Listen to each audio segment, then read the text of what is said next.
5-minute mom. So let's talk about racism. Let's just do it, okay? I'm feeling snarky, so it's going to be a fun video. These are not my words. This is something that's been floating around social media that I found, I don't know, a week or so ago before I left. And I think it's worth sharing just in case people have missed it. So this says it was inspired by Gail Walter. Gail. I don't know who you are, but God bless you. Because I couldn't agree with you more. I mean, I read this and it just, it spoke to me. So here we go. And if you can, stick with me all the way to the end, because I think the most important part of Gail's message actually comes in the last 2 lines. So hang out if you can until the very end. I'm not going to add any of my own commentary. However sorely I am tempted, I will not. I will just read what Gail has written, because I think it's good enough. Anyway, so I better get going. Let's see. I do not know the culture of Nigeria, where Dr. Emmanuel trained, but I know witchcraft and child sacrifice are very real things in Uganda. I also know this woman had to leap over tall buildings and be twice as smart as her counterparts to retrain and be allowed to practice in the States. Though they imply it, she isn't stupid. In her culture, she is very in tune with her people. I am not saying I agree with her worldview or all of her medical practices, even if she has had, quote, in the trenches success with hydroxychloroquine.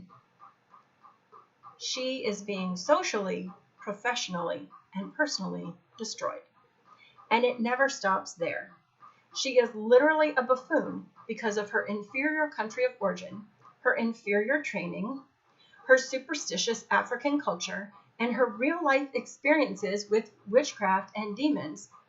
By the way, if you haven't felt a twinge in the back of your neck yet, this is bold-faced racism.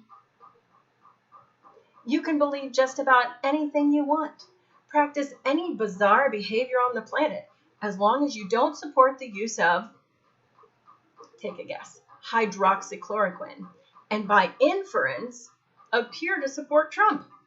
You can even cut off preborn baby feet and keep hundreds of them as trophies in your office and on your desk, and be a champion to the cause of abortion rights. And that is good medicine and normal behavior. This woman knows anti-malarials better than most infectious disease doctors in the U.S. She has lived 1,000 of our lives and seen real evil. Some places in this world, evil dances in broad daylight.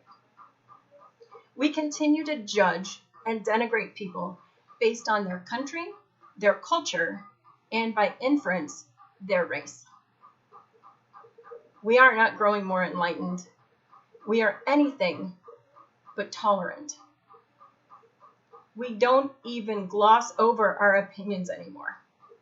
We are hateful and hostile and judgmental if it doesn't meet our political criteria. Humans treating humans inhumanely has become our blood sport in the U.S. This is how a country commits suicide. Thanks, Gail, for those words. They certainly struck a nerve with me. And God bless you. Good measure, packed down, flowing over. Do your best to keep the peace of Christ in your hearts always. And don't forget who you are. Don't forget who you are. We are better than this behavior.